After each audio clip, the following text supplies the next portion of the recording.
Alléluia.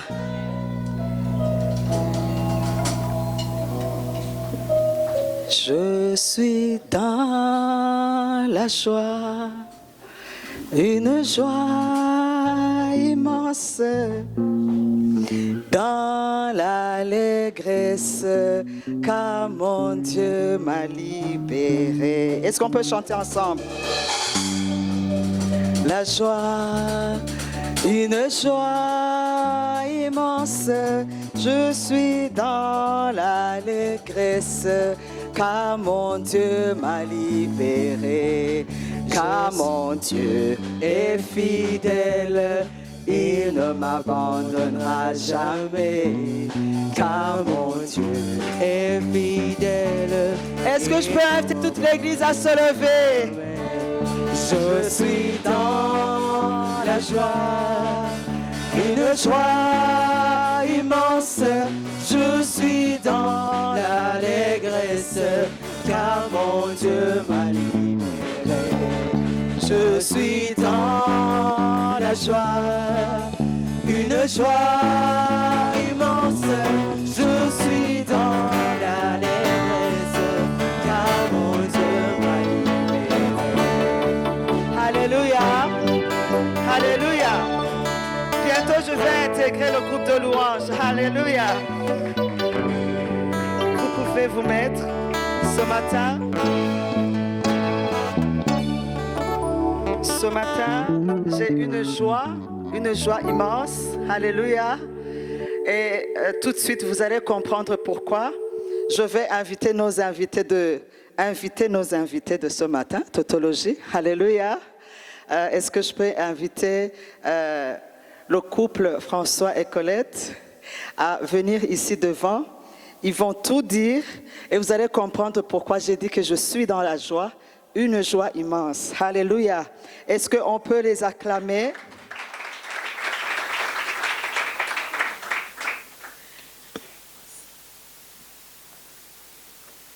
Alléluia. Alléluia. Je vous salue au nom de Jésus. Moi, je m'appelle Colette Nahimana et je suis ici avec mon mari François. Et c'est une grande joie d'être ici parce que Hortense, c'est une amie, c'est une fille, c'est beaucoup de choses. C'est une petite sœur. C'était une voisine, on a vécu ensemble longtemps et donc c'est vraiment une joie d'être ici, de la voir servir, de voir là où le Seigneur l'a fait arriver. Amen. François, c'était quelque chose à dire. Alléluia. Oui, comme on vient de le chanter, moi je peux dire que je suis dans l'émotion aujourd'hui. Oui. Je suis vraiment...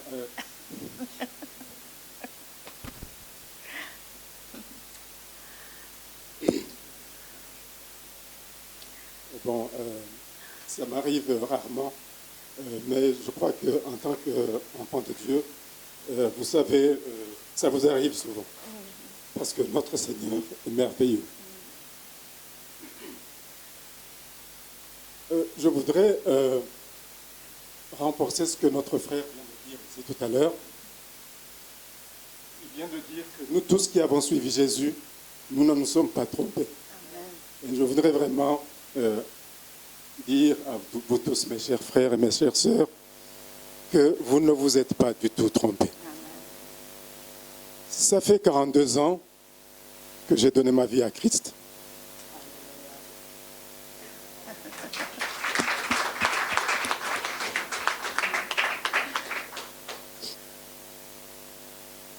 Et depuis que j'ai marché avec mon Seigneur Jésus, je vis année par année des miracles du Seigneur.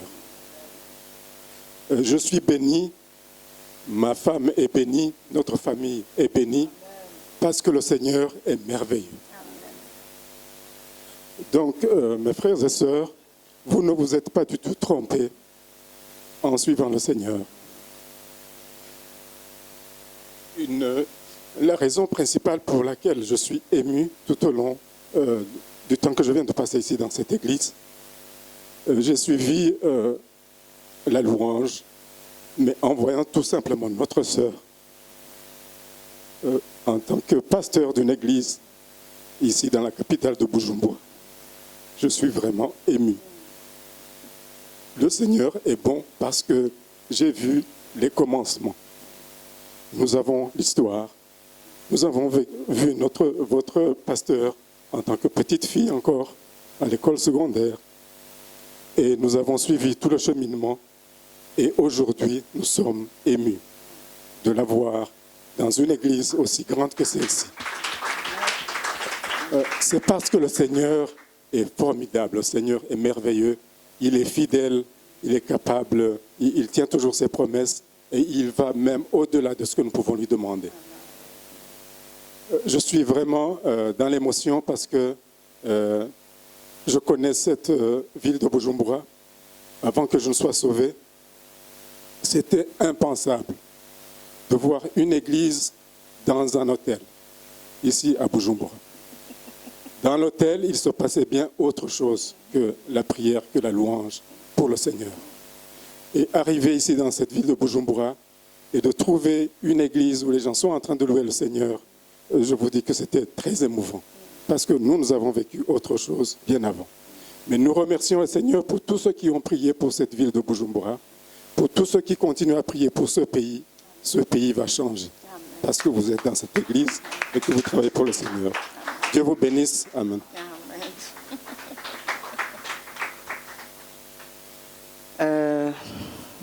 Ils n'ont pas dit tout. Vraiment, ils n'ont pas dit tout. Nous sommes tous émus. Et je croyais que c'est eux qui allaient m'aider. Si je suis ici,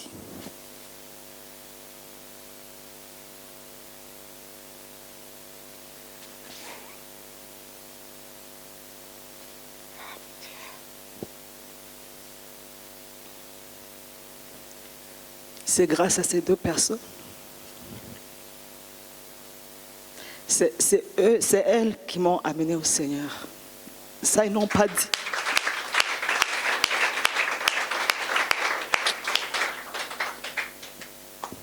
J'étais encore une petite fille, comme ils l'ont dit, à l'école secondaire. On a vécu ensemble à Mtanga Sud.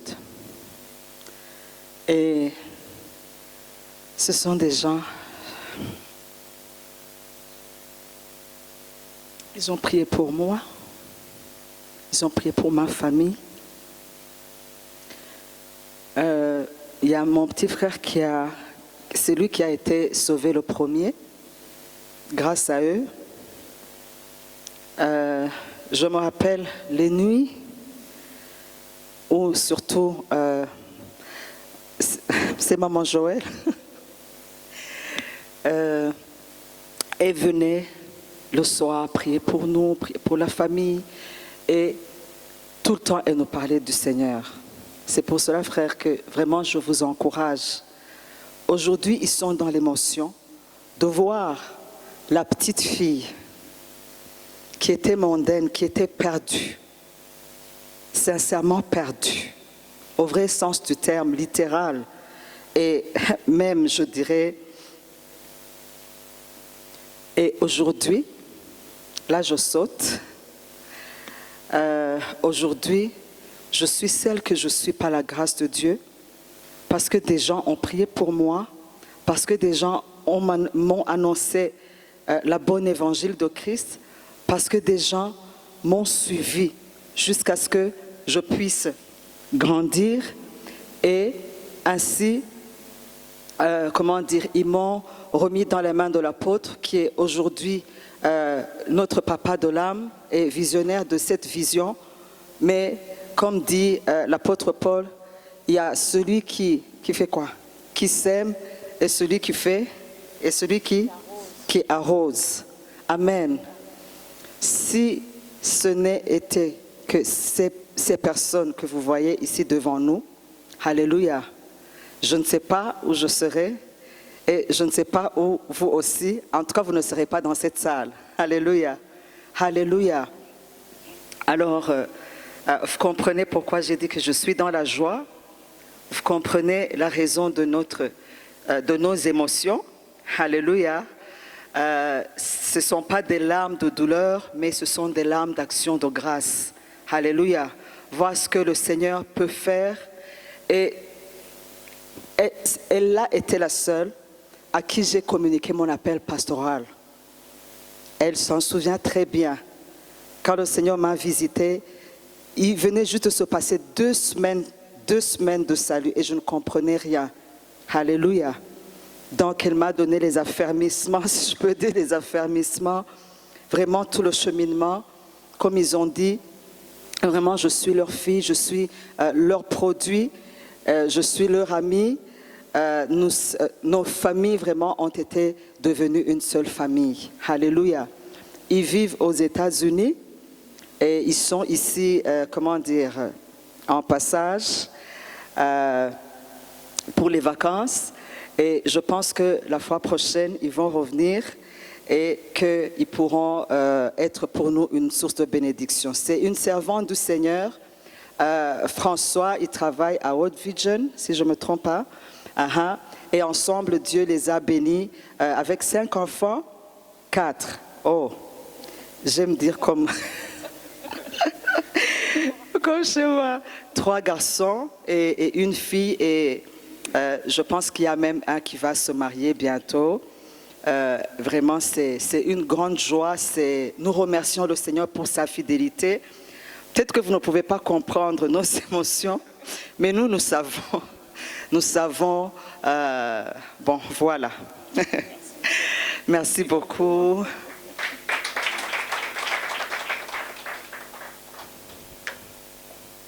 Donc, vous comprenez qu'aujourd'hui, le message ne sera pas facile. En principe, c'est Colette qui devrait prêcher aujourd'hui. J'espère que je ne serai pas intimidée. Vous savez, quand tu es devant ton professeur, les étudiants et les élèves, vous comprenez? Alors, celui qui est dans le backup, il va intercéder pour moi. Alléluia. Alléluia. La prochaine fois, on aura l'occasion vraiment de l'écouter. C'est une servante du Seigneur. Elle a même un ministère, j'ai oublié de dire, elle a un ministère ici qui aide les filles. Et je pense que beaucoup de filles ont été bénies au travers de son ministère. Restore Hope Ministry. Et d'ailleurs, c'est grâce à elle que Déborah aujourd'hui est à RC-Ville. Alléluia. Donc vous comprenez, elle est plus que, elle a dit qu'elle est pour moi, pour ma famille. Alléluia. Alléluia. Alors nous allons essayer d'entrer vite dans la parole de Dieu. Nous vous rappelons, le thème annuel. Le thème annuel, c'est pas bien visible. Le thème annuel de 2022, c'est être en sacrifice ou en esprit vivifiant. Ça veut dire qui donne la vie comme Jésus-Christ, notre Seigneur Jésus-Christ. Donc, nous sommes, et le premier trimestre qui a commencé à partir du 1er janvier jusqu'au 31 mars, c'est sous-intitulé que nous sommes appelés, nous sommes sauvés, nous sommes, destinés justement pour donner la vie. Alléluia. C'est ça notre seule raison d'existence sur cette terre. Alléluia. C'est pour cela que Dieu nous a sauvés. Amen. C'est pas pour que nous puissions vivre, continuer à vivre pour nous-mêmes, mais c'est pour que nous puissions donner la vie, vivre pour vivifier les autres. Vous connaissez le verset, le verset basique, c'est 1 Corinthiens 15, verset 45. 1 Corinthiens 15, verset 45, qu'est-ce qu'il dit? Il dit que le premier Adam était une âme vivante, tandis que le dernier Adam, qui est Jésus-Christ, lui est devenu en esprit vivifiant. Vous comprenez qu'il y a une très grande différence entre le verbe vivre et le verbe vivifier. Nous alors, en tant que disciples de Christ, nous sommes appelés à lui emboîter le pas, à faire comme lui, à ne pas vivre pour nous-mêmes, mais à vivre pour vivifier ou bien pour laisser la vie de Dieu couler au travers de nous, en faveur des autres. Alors, ce matin, le message de ce matin, c'est l'école de Dieu.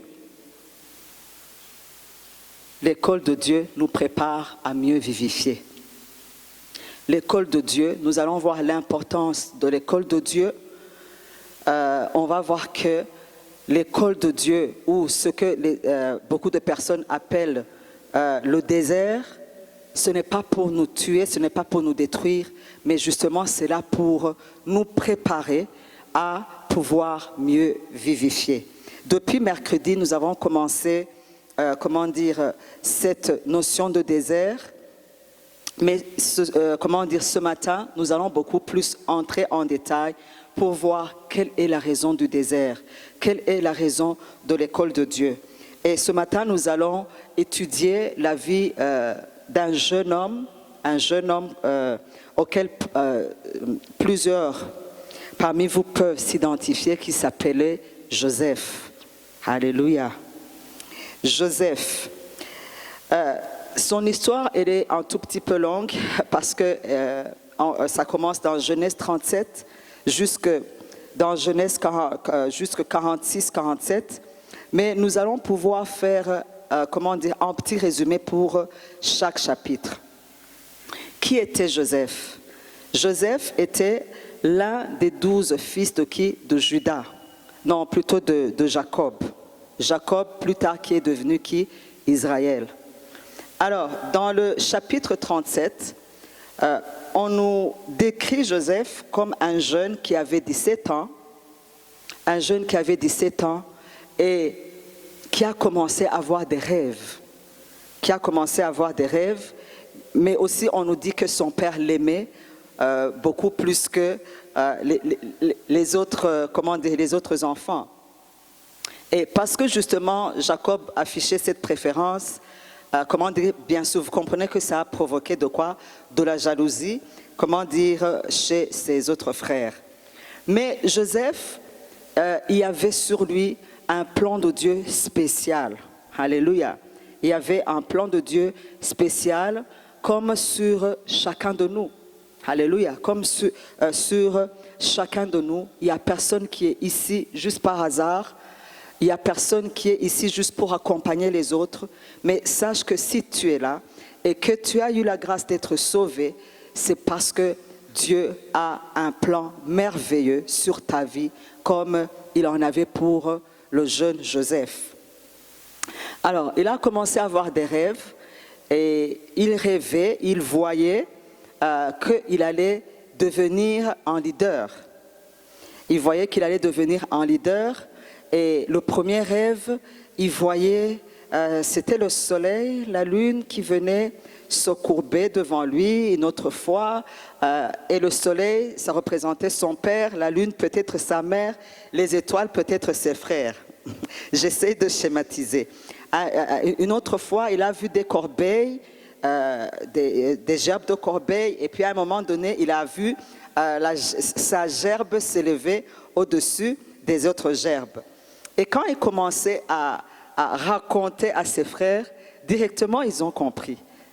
Ils ont compris, et même son père, il a compris.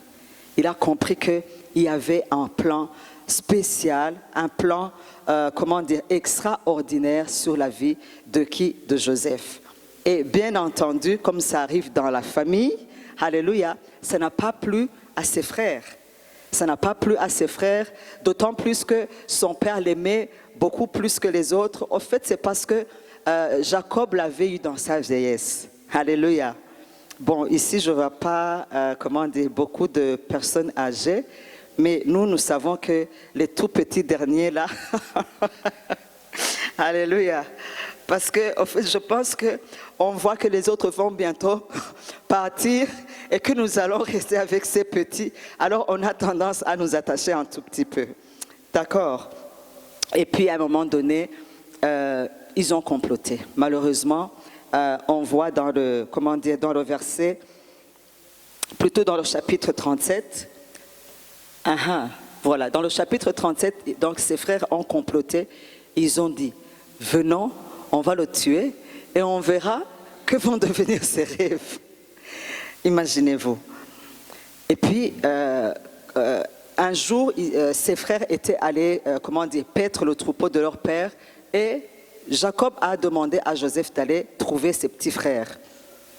Arrivés là-bas, quand justement ils l'ont vu de loin, ils ont dit, regarde, le faiseur de songes arrive. Caro aussi arrive. Alléluia. Ça fait rien si on t'appelle Caro aussi. Alléluia. Alléluia.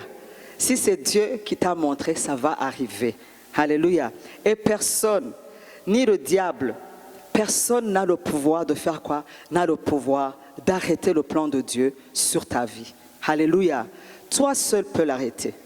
Toi seul, par ta désobéissance au Seigneur, c'est toi seul qui peux arrêter le plan merveilleux que Dieu a sur ta vie. Mais ni les démons, ni le diable, ni les autorités, ni les personnes, personne n'a cette capacité d'arrêter ou de stopper ou d'interrompre le rêve de Dieu sur ta vie.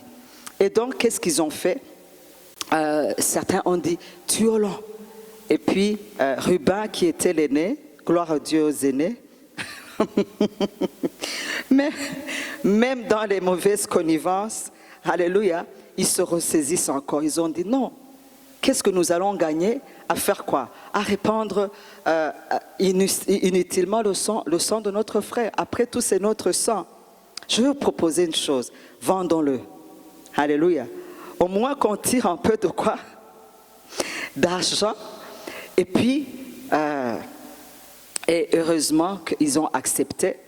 Et première chose, vous voyez, il avait son rêve, dans un premier temps, est devenu être jeté dans un puits. On aime dire les 4 P de Joseph. Le premier P, c'est le puits. Parce qu'ils l'ont jeté dans une citerne, dans un puits où il n'y avait même pas d'eau. Et puis, plus tard, ils ont vu les Ismaélites venir, une caravane des Ismaélites. Et puis, ils ont dit, OK, venons, on va le vendre. Et on l'a vendu aux Ismaélites qui descendaient où? Qui descendaient en Égypte. En fait, c'est comme ça que Joseph s'est retrouvé en Égypte. Il s'est retrouvé en Égypte parce que ses frères l'avaient trahi et il l'avait vendu. Imaginez-vous, être trahi par tes propres frères. Alléluia. Et puis l'histoire a continué. Et ses frères, quand ils l'ont vendu aux Madianites, les Madianites l'ont aussi revendu à qui? Chez Potiphar. Voilà le deuxième P de Joseph. Grand rêveur, qui sera un grand leader, jusqu'à ce que même son père, sa mère et tous ses frères viennent faire quoi? Viennent se prosterner devant lui. Mais voilà comment ça commence. Ça commence dans un puits. Alléluia. Et puis, il se retrouve dans la maison de Potiphar. Potiphar, c'était quelqu'un qui était aimé par Pharaon. Et puis, il a mis où ça? Il a mis... est-ce qu'on peut éclaircir un tout petit peu?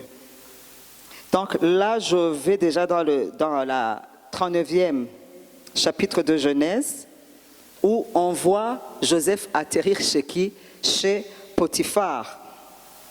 Et chez Potiphar, parce que la bénédiction de Dieu, parce que la grâce et la faveur de Dieu étaient sur Joseph, quand il est arrivé dans la maison de Potiphar, sa maison a été très bénie. Alléluia. Bien que c'était en esclave, mais quand même, la faveur de Dieu est restée sur lui. Alléluia. La faveur de Dieu est restée sur lui au point où, même esclave, il a vivifié, il a donné la vie dans la maison de qui? De Potiphar.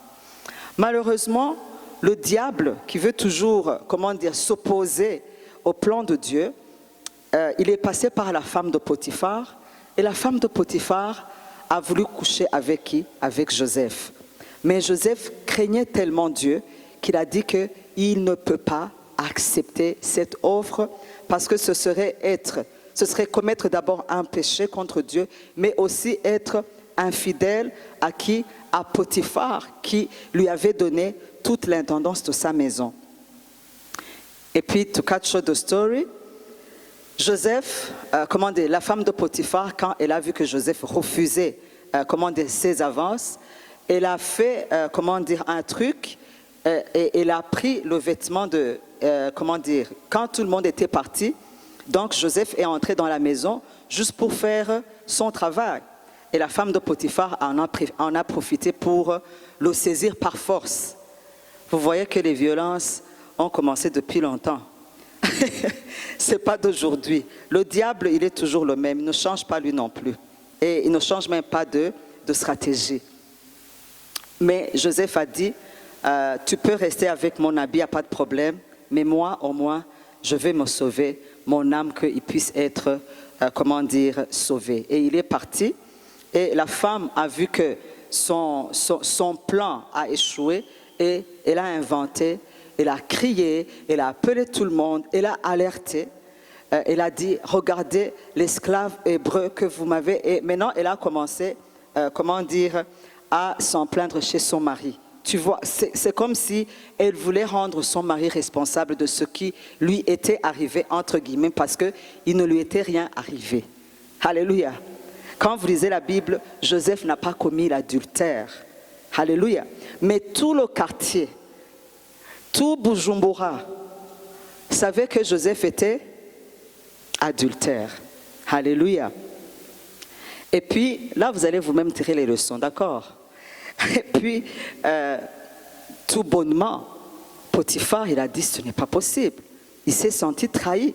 Toi, je t'amène, tu es esclave, mais je te fais confiance, je te donne toute ma maison. Et voilà comment est-ce que tu me remercies en allant, te jouer de ma femme. Et puis directement, vous comprenez qu'il a mis où ça? En prison. Le troisième P de Joseph. Le premier P, c'est le puits. Le deuxième P, c'est se retrouver dans la maison de Potiphar, Potiphar House. Et le troisième P, c'est quoi? La prison. Jusque-là, frères et sœurs, où est le rêve? Où est la réalisation du rêve? Alléluia. Je vais vous dire quelque chose. Quand Dieu te promet quelque chose, quand Dieu te montre quelque chose, il te communique justement son plan. Alléluia. Mais il y aura toujours un temps suffisant entre ce que Dieu t'a montré, entre la vision et l'accomplissement de la vision. Alléluia. Je vous rappelle le titre du message de ce matin. C'est quoi? C'est l'école de Dieu nous prépare à mieux vivifier. Donc, vous comprenez que toutes ces mauvaises circonstances, Dieu a permis que ça arrive, non pas parce qu'il ne pouvait pas délivrer Joseph de tomber dans le puits, qu'il ne pouvait pas délivrer Joseph d'être vendu comme esclave, mais Dieu a permis cela justement pour faire quoi? Pour préparer le futur leader. Alléluia. Je ne connais pas les futurs leaders qui sont ici ce matin. Amen. Mais je sais qu'il y en a. Parce que quand Dieu donne une parole, alléluia, c'est qu'il y a des gens à qui cette parole s'adresse. Alléluia. Si ce n'est pas le leadership, c'est autre chose. Comprends tout simplement qu'il s'agit de quoi? De ta destinée, de ta raison d'être sur cette terre. Parce que cette année, justement, nous sommes en train de voir que nous avons justement été créés pour donner la vie, pour vivifier comme notre Seigneur Jésus-Christ. Et là, on se retrouve, dans le chapitre, combien? 42? 40. 40, là où Potiphar a cru au mensonge, il a mis dans la prison. Et même dans la prison, alléluia, alléluia, même dans la prison, Joseph, quand il est arrivé là-bas, Joseph, partout où il arrivait, alléluia, partout où arrivait Joseph, les choses changeaient. Joseph ne pouvait pas être remarquable, alléluia, parce qu'il y avait cette onction, il y avait cet esprit vivifiant qui était sur lui. Vous vous rappelez du verset de Ézéchiel 47, « Tout vivra partout où je parviendrai ». On va laisser le torrent. Alléluia, le torrent c'est nous. Donc nous devons nous armer de cette idée que partout où nous passons, alléluia, qu'on impacte, qu'on soit remarquable, non pas dans le mal, mais dans le bien. Alors Joseph, vous voyez, arrivé dans la maison de Potiphar, il a fait prospérer la maison de Potiphar. Alléluia, parce qu'on dit que tout ce qu'il touchait faisait quoi? Réussissait. Et même dans la prison, alléluia. Vous savez, nous sommes appelés à vivifier dans les bonnes situations comme dans les mauvaises situations. Alléluia. Dans la prison, quand il est arrivé là-bas, on a commencé à le remarquer. À cause de quoi? À cause de cet esprit vivifiant qui était sur qui? Qui était sur Joseph. Alléluia. Et ses dons, alléluia, et ses dons étaient remarquables. Alors, qu'est-ce qui s'est passé un jour? Il s'est passé que il y avait 2 serviteurs de Pharaon avec qui il était dans la prison. Et c'était Joseph, le leader de la prison. Vous voyez, même dans la prison, on est leader. Si tu es né en étant leader, même dans la prison, tu es. Même quand tu n'es pas chez toi, même quand tu travailles pour les autres, tu es leader. Il n'y a rien qui peut arrêter, le projet de Dieu sur toi de se réaliser. Rien alors. Amen. Et il commençait à vivifier. Il ne se lamentait pas. Il ne disait pas, oh Seigneur, voilà, pourquoi est-ce que tu as permis ça? Pourquoi ça? Pourquoi ça? Et gna gna gna gna. Et encore, et encore. Alléluia. Alléluia. Je ne sais pas ce qui s'est passé en lui, mais on ne nous le montre pas en étant de se plaindre, ou bien de se lamenter, ou bien de poser des questions à Dieu. Alors, dans la prison, il a rencontré 2 serviteurs de Pharaon. Je ne sais pas quelle offense ils avaient commise à l'endroit de leur maître, et on nous dit tout simplement que Pharaon les avait emprisonnés. Et Joseph était responsable de tous les prisonniers, y compris les chansons du roi et le panetier. Donc les chansons du roi, c'était celui qui a donné la coupe à Pharaon pour boire. Donc vous comprenez qu'il avait un rôle très important. Parce que si vous voulez faire les histoires là qu'on fait ici, dans ces derniers temps, vous avez compris de ce dont je parle. Donc Pharaon pouvait mourir. Donc c'était quelqu'un qui avait de très lourdes responsabilités. Et le panetier, c'était celui qui cuisinait pour Pharaon. Alors, ensemble, où ça? Ensemble, dans la prison. Alors, ils rêvent aussi. Ce matin, c'est le matin de quoi? Des rêves.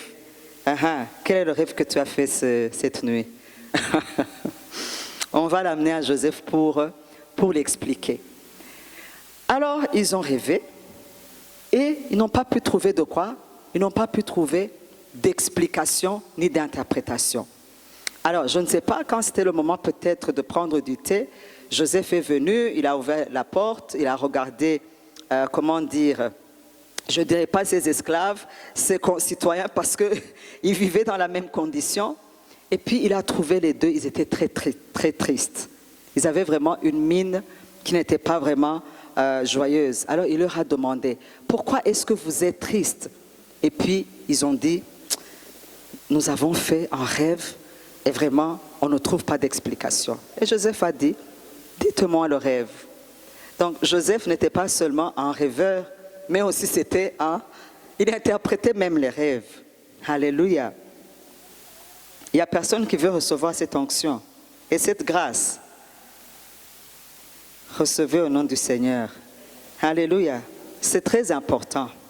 C'est très important. Et puis, ils ont dit, chacun son rêve. Alors, Joseph a commencé à interpréter le rêve de les chansons il lui a dit, dans 3 jours, tu seras relevé et tu seras réintégré dans ta fonction, de toujours offrir la coupe à Pharaon. Et puis quand le panetier a vu que le rêve de les chansons était interprété, il a dit, ah oui, moi aussi, j'ai vu quelque chose. Et puis il a raconté, et puis directement Joseph a dit, toi aussi, dans 3 jours, toi, il n'y aura pas de grâce, mais toi, on va te couper, tout simplement, Pharaon va te couper la tête. Et la Bible nous rapporte que ça s'est passé exactement comme Joseph l'a dit. Mais quand il venait d'interpréter pour les chansons, il a glissé. Ne m'oublie pas. Quand tu seras chez Pharaon, ne fais quoi? Ne m'oublie pas. Parce que je suis ici injustement.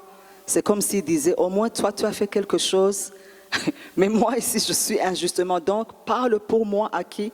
À Pharaon. Toi, tu veux que les gens se souviennent de toi alors que ce n'est pas le temps. Alléluia. Quand Dieu a fermé, il a fait quoi? Il a fermé.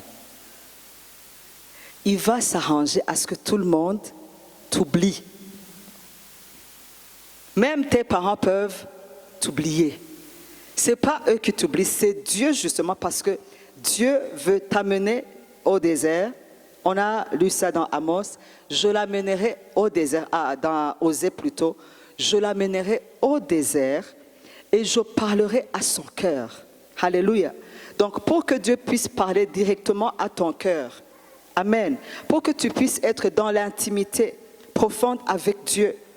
Parfois, il va falloir à ce que Dieu t'éloigne des autres personnes, Dieu t'éloigne des autres activités, justement pour que tu puisses te concentrer sur lui seulement. Alléluia. Alors, Dieu était dans ce business avec qui? Avec Joseph. Et ce n'était pas le moment de sortir justement de quoi? De la prison. Alors, on nous dit qu'après 2 ans, Pharaon aussi, il a eu un rêve. 3e rêve. Premier rêve, c'est Joseph qui rêve. 2e rêve, ce sont les prisonniers qui rêvent. 3e, c'est qui? C'est Pharaon qui rêve.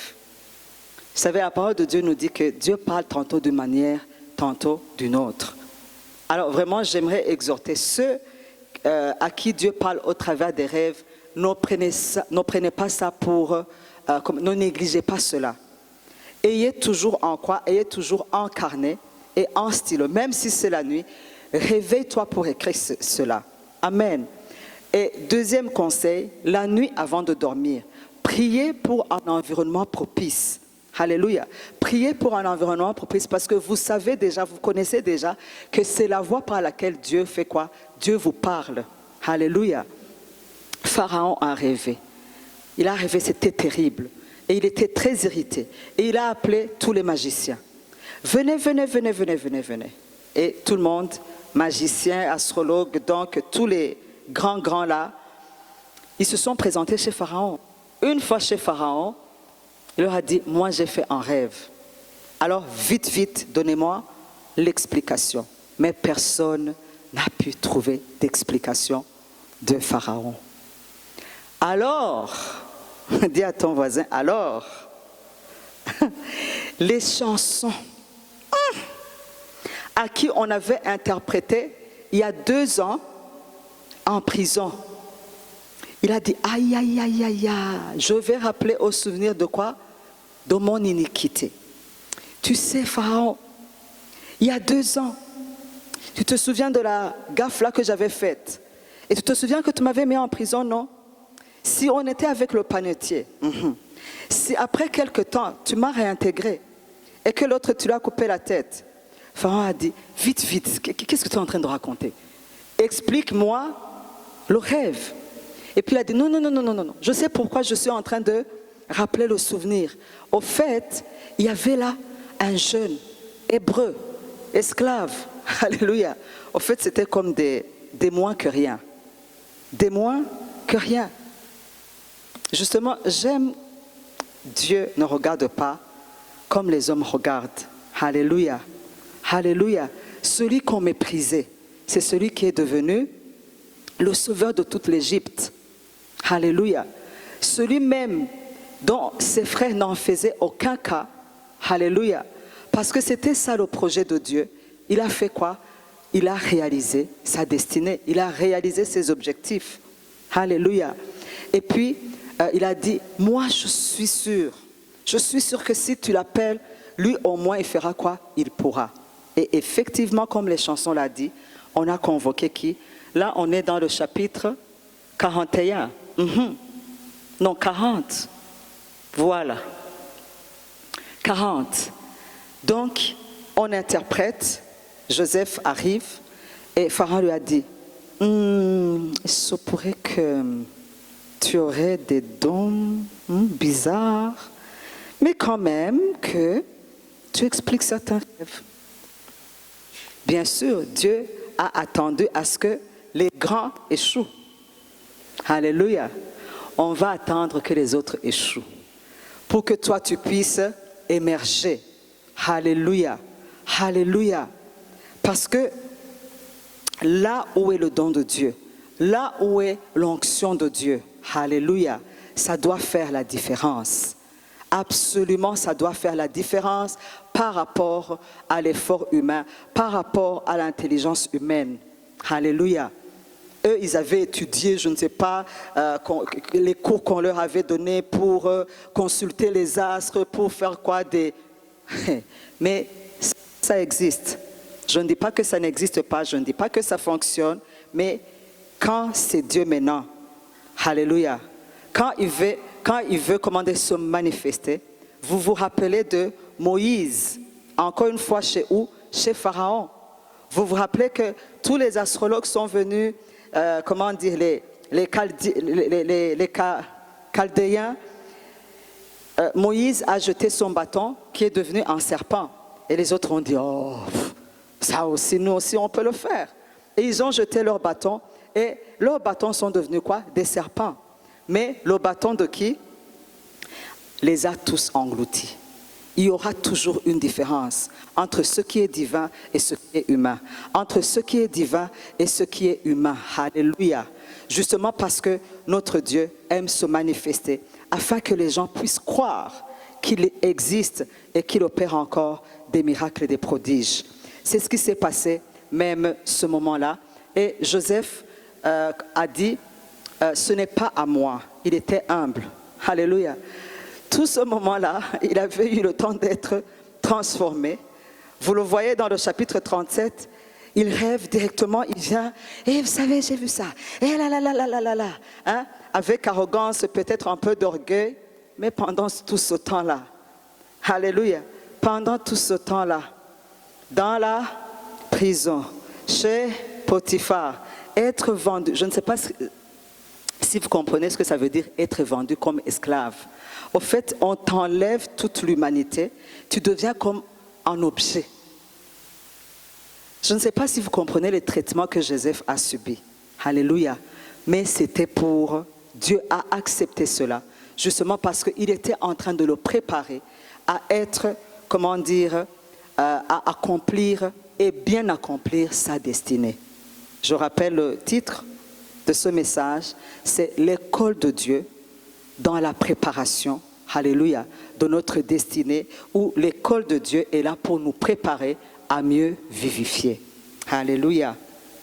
Et puis Joseph, Joseph a interprété. Au fait, Pharaon croyait qu'il avait eu 2 rêves, mais finalement, tous les 2 rêves ne signifiaient qu'une chose. Et Joseph a interprété, il a dit, ce n'est pas moi, mais c'est Dieu qui est en moi, c'est l'Esprit de Dieu qui est en moi. Il a reconnu, il ne s'est pas donné la gloire. Ce qui est aujourd'hui, notre problème. Une seule fois Dieu nous utilise et là vraiment tout le monde, hein, c'est moi qui guéris, c'est moi, c'est moi, c'est moi, c'est moi. Tant qu'il y a encore cet orgueil, tant que Dieu ne va pas accepter, il va encore te préparer, il va encore t'éprouver pour pouvoir enlever cela, afin que, parce que Dieu a dit, je ne partagerai jamais ma gloire avec une autre personne. Alléluia. Et non pas seulement Joseph a interprété le songe de Pharaon, mais qu'est-ce qu'il a fait encore? Il a même donné une stratégie. Parce que le rêve de Pharaon, Dieu lui avait montré ce qui allait arriver. Alléluia. N'est-ce pas que le Saint-Esprit va nous annoncer les choses à venir? C'est pour cela, écris ce que tu as vu. Même, c'est le prophète qui? C'est le prophète Malachie. Habakkuk, merci. Dieu lui a dit, écris sur des tables. Parce que la prophétie est certaine. Et elle est en cours d'accomplissement. Si elle tarde, attends-la, parce qu'elle s'accomplira certainement. Alléluia. Tout ce que Dieu t'a dit, tout ce que Dieu t'a montré, que ce soit au travers des rêves, que ce soit au travers des visions, que ce soit une parole que tu aurais reçue, que ce soit toutes les promesses que Dieu t'a données. Alléluia. Écrivez-les et tu vas les voir s'accomplir. Au temps de Dieu, ça va s'accomplir parfaitement. Et donc, en fait, il avait vu qu'il allait avoir 7 ans de sécheresse, 7 ans de productivité, qui allait être suivi par 7 ans de famine et de sécheresse en Égypte. Comment dire? C'était tellement la famine allait être grande qu'on allait même oublier les 7 ans de quoi? De productivité et d'abondance. Alors, vous comprenez qu'il y avait un danger. Les gens allaient mourir de quoi? Allaient mourir de faim. Alors, Dieu a donné à Joseph ce don des rêves, ce don d'explication ou d'interprétation, mais aussi Dieu lui a donné quoi? La sagesse. Dieu lui a communiqué qu'est-ce que maintenant on peut faire. Parce que quand Dieu te montre quelque chose, c'est pour que justement nous puissions prier afin que cette mauvaise chose n'arrive pas. La plupart du temps. Alléluia.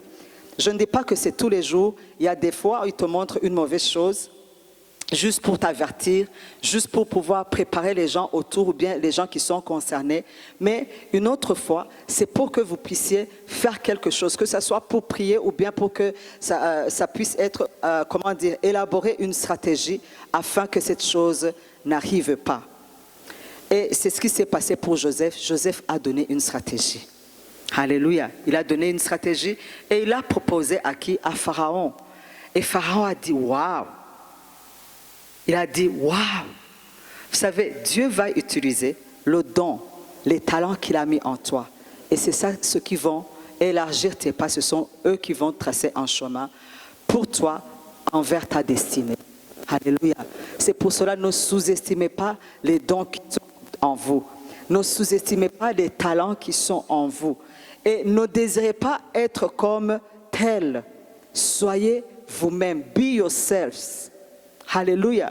Be yourselves, parce que ce que Dieu a mis en toi, c'est justement ça qui va t'amener dans ta destinée. Alléluia.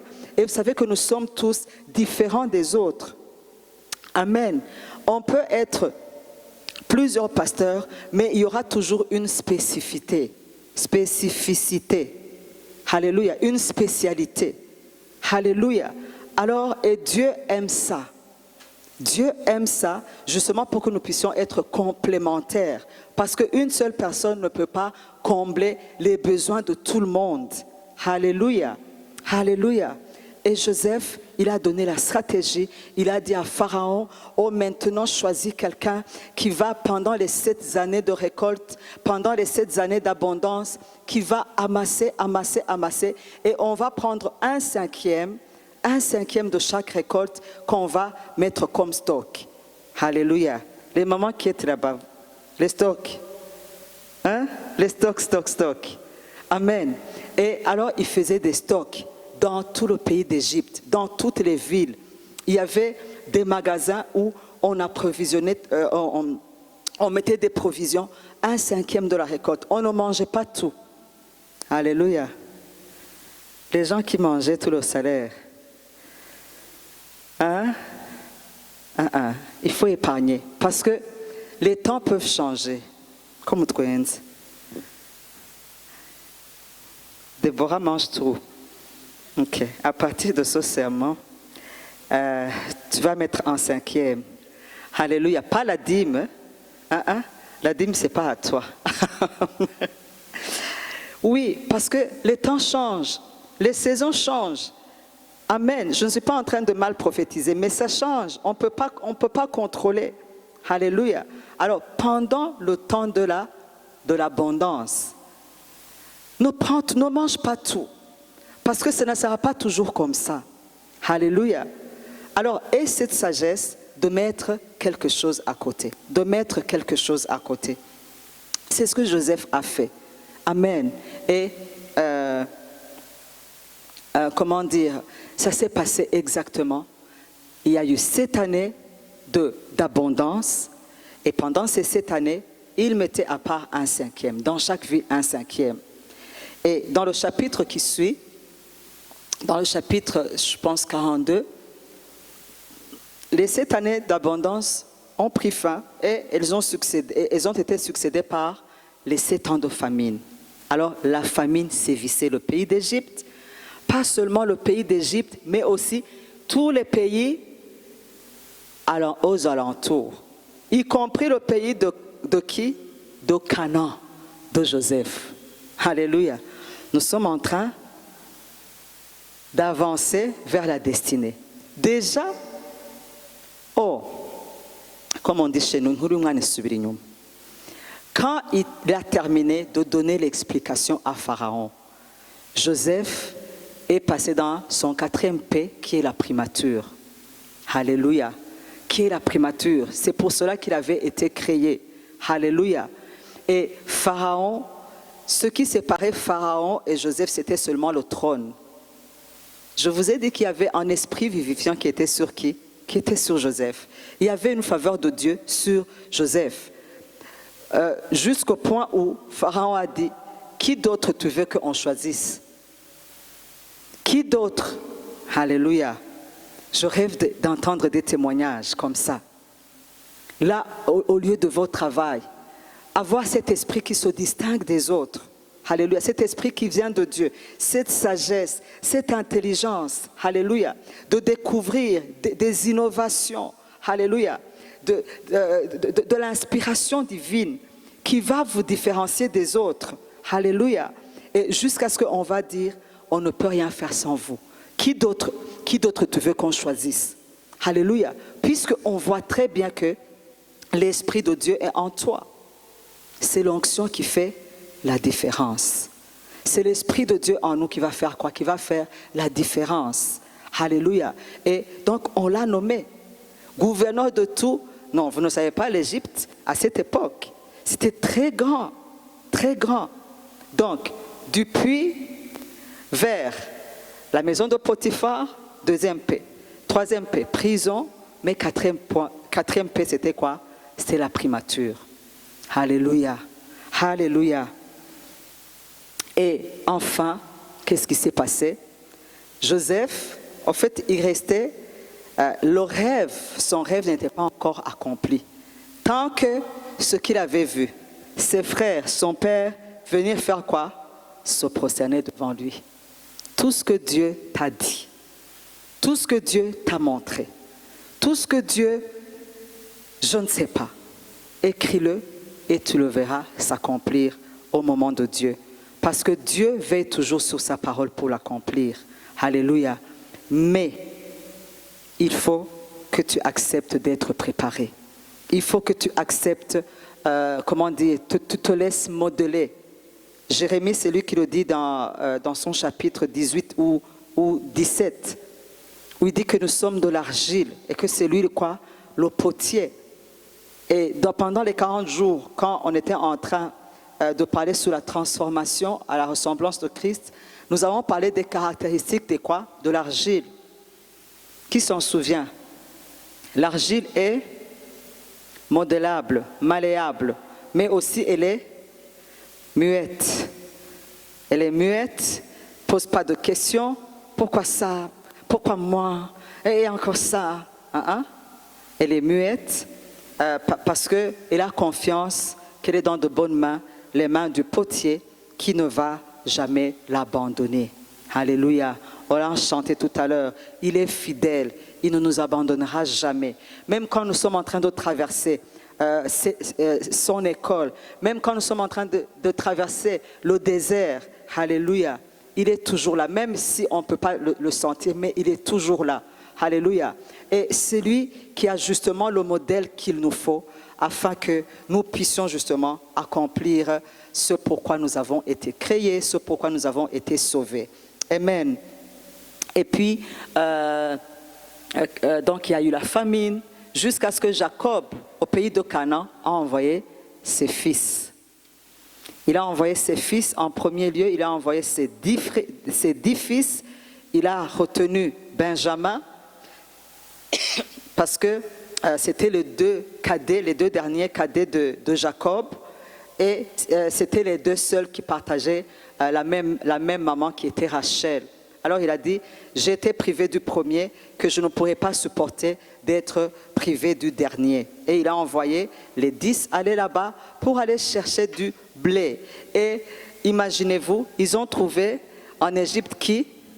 Joseph, mais ils ne l'ont pas reconnu. 13 ans après, peut-être que Joseph avait grandi.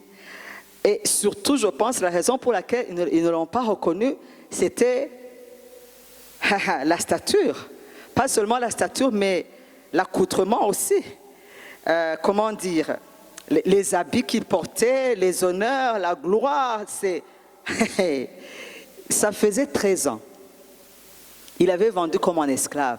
D'abord, je ne sais pas s'il savait même s'il existait encore, même s'il existerait. Alléluia. Même s'il existerait. Qui pourrait dire, alléluia, qui pourrait dire que ce jeune garçon-là, ce petit, alléluia, ce petit allait devenir premier ministre? Est-ce que vous vous imaginez ce que c'est qu'être premier ministre? Alléluia. Alléluia. Toi, laisse-toi transformer. Il y aura un moment où, alléluia, ceux qui t'ont côtoyé, ceux avec qui tu as travaillé, plus tard, quand tu seras le produit fini de Dieu, alléluia, ils ne vont même pas te reconnaître. Alléluia. C'est ce qui est arrivé, aux frères de Joseph. Mais lui, les a fait quoi? Lui, les a reconnus. Amen. Et to cut short the story, ils ont pris les vivres, il leur a donné, ils sont partis. Mais il a dit, il a dit non, la prophétie n'est pas encore accomplie. Vous êtes 10, vous devez être 11. Comme je l'ai vu, j'ai vu 11 étoiles. Alléluia. Alléluia. Lui, il savait ce que Dieu lui avait dit. Et il a dit, ok. D'ailleurs, moi, quand je vous regarde, vous devez être des espions. Vous devez être des espions. Donc, peut-être que vous êtes venus pour voir les zones faibles et aller nous causer des problèmes. Je vais vous donner, ce test. Allez d'abord ramener votre petit frère dont vous m'avez parlé, et puis ainsi, je pourrai vous laisser partir. Quand ils sont rentrés à la maison, imaginez-vous le désarroi de papa du vieux Jacob. Il a dit, qu'est-ce que je vous avais dit? Qui vous a dit de dire qu'il y avait un petit frère? Qui vous a dit même de citer? Et puis ils ont dit, non, papa, écoute, ce jeune homme-là, ce jeune homme, le grand là du pays d'Égypte, et ils ne savaient pas que c'était qui? C'était Joseph. Alléluia. Il parlait d'eux comme un étranger. Can you imagine? Ses propres frères, ils parlent de Joseph comme tellement c'était glorieux. Alléluia. Ce que Dieu te réserve est glorieux. Alléluia. C'est pour cela, garde sur ton cœur. Garde sur ton cœur plus que toute autre chose. Alléluia. Parce que le plan de Dieu sur ta vie est glorieux. Amen. Il est tellement glorieux. C'est pour cela que même le diable fait tout ce qu'il peut pour pouvoir t'en empêcher. Mais je t'ai déjà dit qu'il ne peut pas. Alléluia. Il ne peut pas, il ne pourra pas. Et puis ils sont revenus pour la deuxième fois parce que Jacob disait, bon, de toutes les façons, nous sommes en train de mourir de faim. Donc, allez-y, si je dois être privé de tous mes enfants, que j'en sois privé. Et puis quand ils sont retournés là-bas, maintenant ils étaient 11 avec Siméon. Et Joseph là a dit maintenant. Et la première fois, ils se sont prosternés une fois. Ils se sont prosternés 2 fois. Et il appelait maître. Il appelait... oh.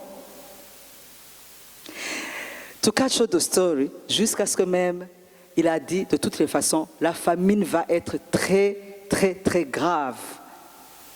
Alors Pharaon a su que finalement les frères de Joseph sont venus et après Joseph, il n'en pouvait plus.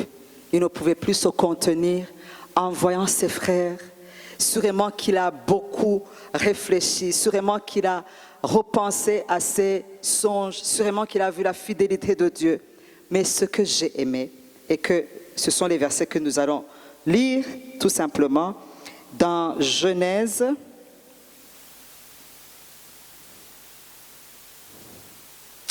Dans Genèse, là où il leur a dit qu'il ne se tracasse pas. Sûrement, il se demandait, quand il venait de se révéler à eux, quand il venait de leur dire, je suis Joseph, c'est moi votre frère que vous avez vendu. Imaginez-vous, qu'est-ce qui s'est passé dans leur tête? Ils ont dit, aïe, aïe, aïe, aïe, aïe. Aïe, aïe, aïe, aïe, aïe. Nous sommes cuits. Maintenant, celui que nous avons essayé de tuer, celui que nous avons essayé de quoi? C'est lui le prince de l'Égypte. Sûrement qu'ils ont commencé à faire quoi? À suer. Et Joseph a vu ça, il les a tranquillisés. Je vais vous montrer le travail que Dieu a fait dans le cœur de Joseph pendant ces 13 ans. Si c'était avant, si Dieu n'avait pas opéré une transformation, un réajustement dans le cœur de Joseph, sûrement qu'est-ce qu'il aurait fait? Il se serait vengé. Ce n'est pas ce que nous faisons. Il se serait vengé. Il serait dit, maintenant que vous êtes au complet, vous allez voir ce que vous allez voir. Vous vous rappelez de ça. Vous vous rappelez, la citerne là, méchant que vous êtes. Et maintenant, si ce que je vous ai dit, si ce n'est pas arrivé, tout le hein? Joseph avait été préparé. Joseph avait été transformé. Toutes ces mauvaises circonstances, toutes ces trahisons, toutes ces oublis, tout ce manque de gratitude, cette injustice qu'il a subie, le rejet, toutes ces choses, Dieu s'en est servi pour préparer, pour transformer le cœur de Joseph, afin qu'il puisse arriver dans ses promesses, alléluia, en ayant le cœur que Dieu voulait qu'il ait, en ayant été transformé, en étant en vase d'honneur, alléluia, afin que même les bénédictions personnelles, qui puissent en jouir pour la gloire de Dieu, on ne voit nulle part où Joseph commence à booster, où Joseph commence à leur faire montrer, et voilà, tout ça, même les bénédictions, même les avantages qu'il avait comme prince de l'Égypte, il en utilisait pour la gloire de Dieu. Alléluia. Et ce qui est beaucoup plus important, il a fait quoi? Il a donné la vie, il a vivifié. Alléluia. Il a été le sauveur de tout l'Égypte, mais aussi le sauveur de sa famille. Parce qu'à un moment donné, Pharaon, quand il a appris que ses frères étaient là, il a dit, aïe aïe aïe, il faut que même vous alliez appeler votre père. Alléluia. Et toute la famille de Jacob, c'est comme ça qu'elle s'est retrouvée en Égypte. Ils étaient au nombre de 70, sans les femmes de ses fils. Alléluia. Alléluia. Ils sont venus là-bas et le Pharaon leur a demandé, où est-ce que vous voulez aller? La faveur de Dieu. Cherchez la faveur de Dieu. Plutôt que de chercher la faveur des hommes. Alléluia. Il leur a demandé, ok, choisissez, quelle est la région?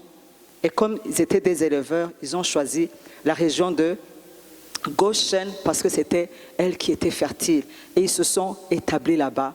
Et l'histoire de Joseph se termine ainsi. Alléluia. Alléluia. Et nous allons vite dans les leçons et après nous allons pouvoir prier. La première leçon, nous n'avons pas pu lire Hébreux 5 pour voir comment est-ce que notre Seigneur Jésus-Christ, lui aussi, a été préparé. Alléluia. Mais lisons, les leçons ou les points. La première leçon, c'est que la préparation est une étape incontournable dans la vie de tout enfant de Dieu qui veut vivifier ou bien qui veut accomplir sa destinée. Même notre Seigneur Jésus-Christ, alléluia, il a été préparé pendant 30 ans.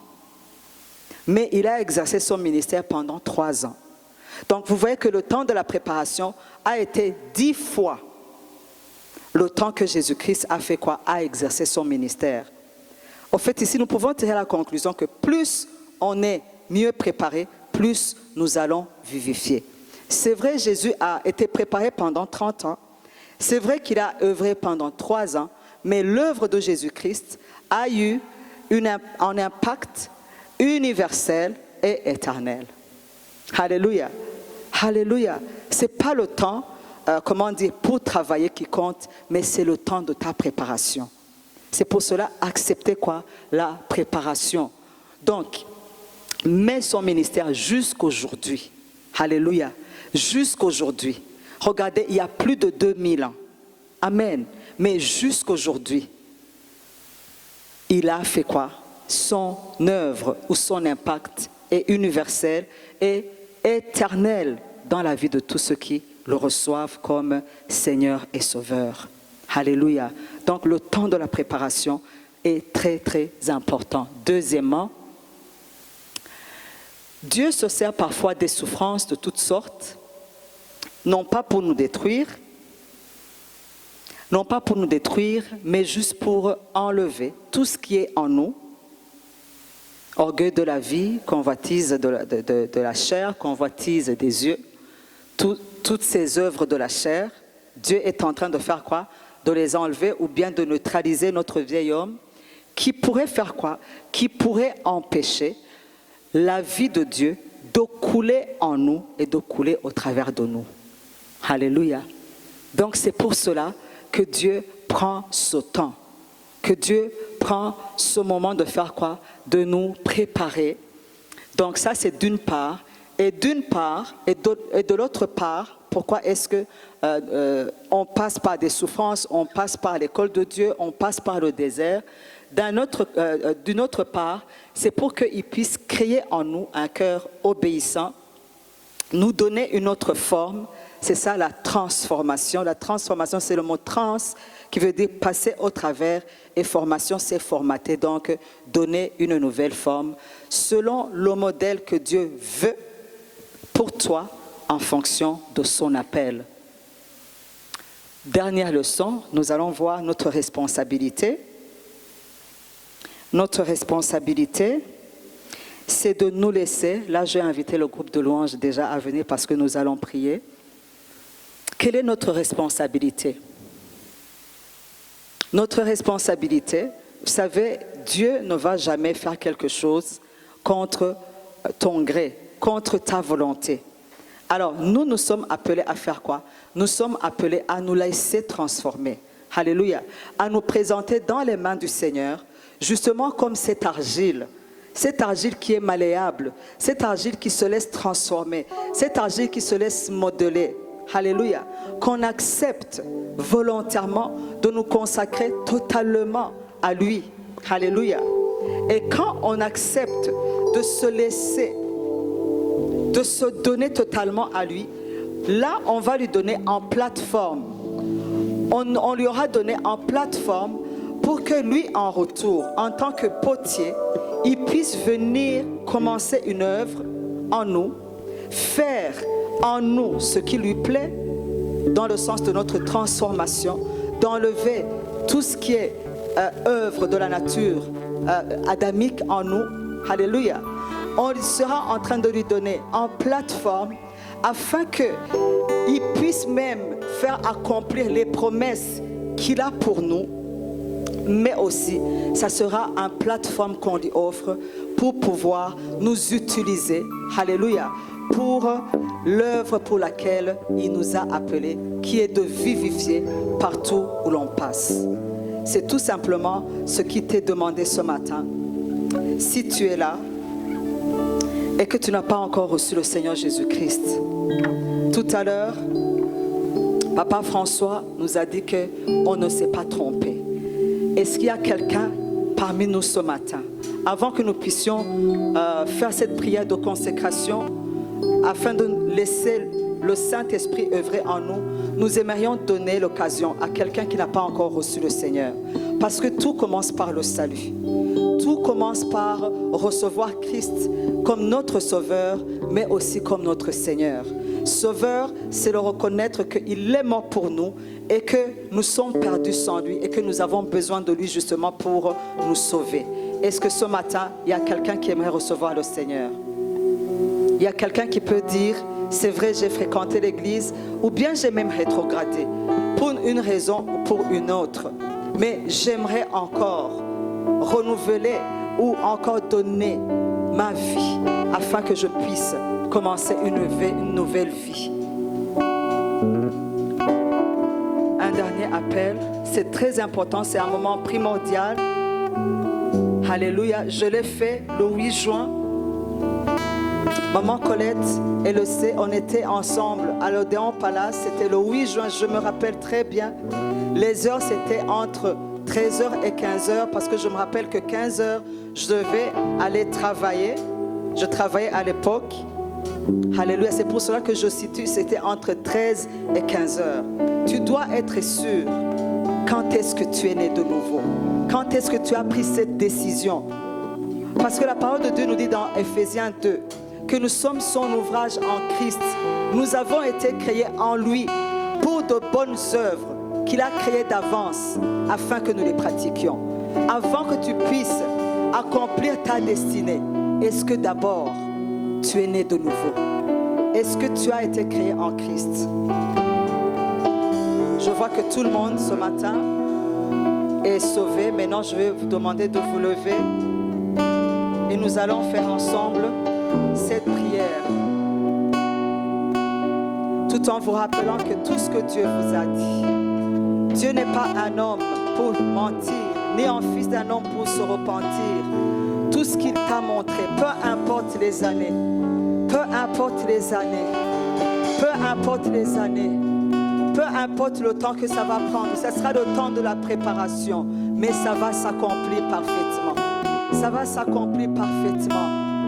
Mais pour que Dieu commence cette œuvre de transformation, pour que Dieu puisse bien faire, accomplir, sans qu'il y ait quelqu'un qui le gêne, sans qu'il y ait d'interférence, toi et moi, nous avons cette responsabilité d'accepter, de nous livrer totalement en lui, par la prière de consécration. On va juste chanter et après, je vais vous inviter dans la prière de consécration. Que cette chanson soit pour toi une prière. Je me livre totalement. Je me livre totalement. Je me livre totalement. Tu peux m'aider. Je me livre totalement.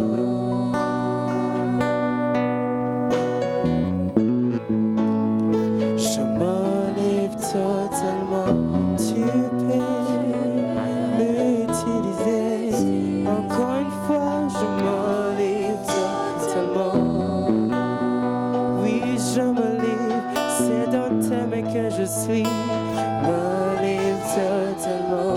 Tu peux m'utiliser. Encore une fois, je me livre totalement. Livre-toi totalement. Je me livre. Je me livre totalement. Tu peux m'utiliser. Je me livre totalement.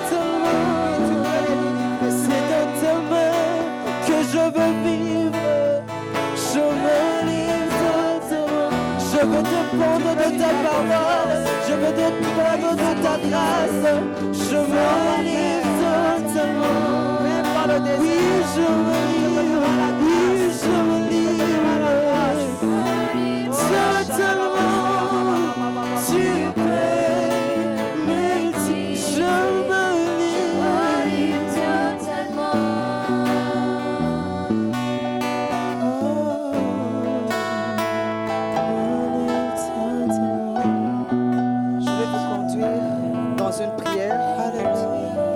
consécration, vous allez répéter après moi, Seigneur Jésus, après avoir écouté ta parole, après avoir compris que Dieu a un plan merveilleux sur ma vie et qu'il va veiller pour l'accomplir, peu importe la durée de la préparation. Je prends cette décision aujourd'hui, dimanche 20 mars 2022,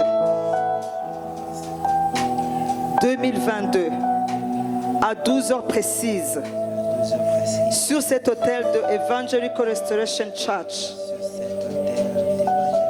Je prends cet engagement consciemment, volontairement, sans contrainte, de m'abandonner totalement à Dieu, de me consacrer totalement, Jésus, à toi, parce que tu es mort et ressuscité pour moi, et que je crois au bon plan que le Père a formé sur ma vie. Je te livre mon esprit, je te livre mon âme, mon intellect, mes émotions et ma volonté. Je te consacre mon corps, je te consacre toutes mes possessions, celles que j'ai aujourd'hui et celles que j'aurai dans le futur. Je te consacre ma vie relationnelle, afin que, Seigneur Jésus,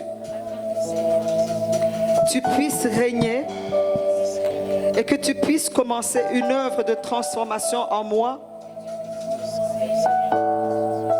et que, Jésus, tu puisses avoir toute la latitude de faire en moi cette personne que tu veux que je sois.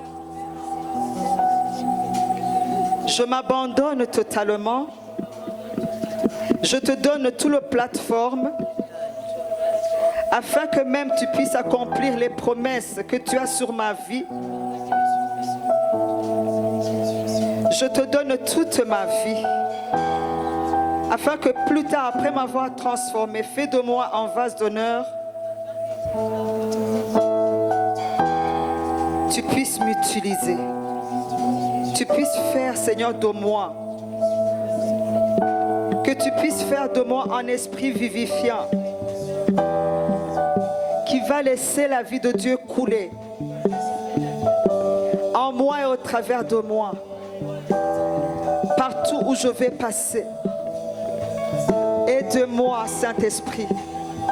Par moi-même, je ne le pourrai pas, mais avec toi, je sais que c'est possible.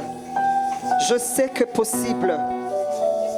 Toi, diable, et vous, démons, et toi, ma chair, et toi, le monde, écoutez mon vœu, et je vous ordonne de le respecter dans le nom du Père, du Fils et du Saint-Esprit. Aujourd'hui, je réitère mon engagement. Je fais mon engagement de devenir une propriété exclusive de mon Seigneur Jésus-Christ, mort et ressuscité pour moi, afin que si aujourd'hui je peux vivre, je puisse vivre uniquement pour lui. Dans le nom précieux de Jésus, j'ai ainsi prié. Amen and amen and amen. I surrender. Alléluia.